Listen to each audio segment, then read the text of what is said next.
விஜய் அரசியலுக்குள் நுழைந்திருக்கிற காலம் ரொம்ப மோசமான காலம். எம்ஜிஆர் நுழைந்த காலத்தை விட, மற்றவர்கள் விஜயகாந்த் நுழைந்த காலத்தை விட இவர் நுழைந்திருக்கிற காலம் படுமோசமான காலம். இவர் வந்ததினால் உடனடியாக நடந்தது சீமான் க்ளோஸ்.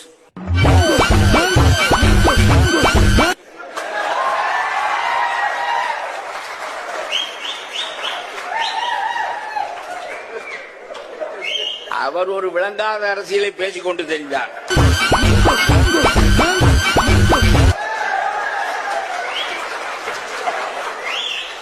நாளைக்கு தம்பி தம்பி என்று தடவி கொண்டிருப்பார். அப்புறம் ஓ நீ யார் நான் யார்?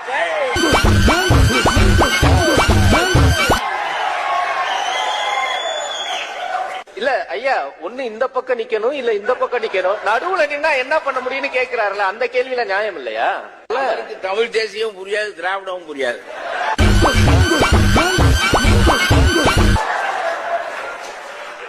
அதெல்லாம் வெட்டி பேச்சு.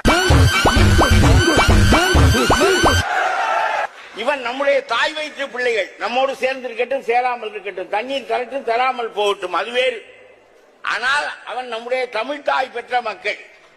ஆகவே அவனை திராவிடன் என்று சொல்லாமல் வேறு எப்படி சொல்வது? இந்த அறிவு உனக்கு இல்லாமல் நீ ஒரு கட்சி நடத்தி 8% ஓட்டு வாங்கி இருக்கிறாய் என்றால் இடையிலேயே ஓட்டு போட்ட மக்களுக்கு யோசனை சொல்ல வேண்டியதாக.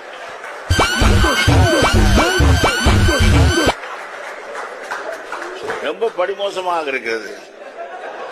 அதாவது நாட்டிலே அறிவே தேவையில்லை ஒரு கட்சி நடத்துவதற்கு என்று ஒரு கட்டம் தமிழ்நாட்டில் வந்து இதனுடைய அடையாளம் தான் சீமானுடைய எழுச்சி.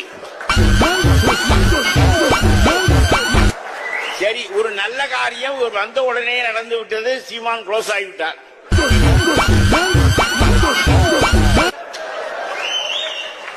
எல்லாம் அத்துக்கொண்டு போகிறார்கள்.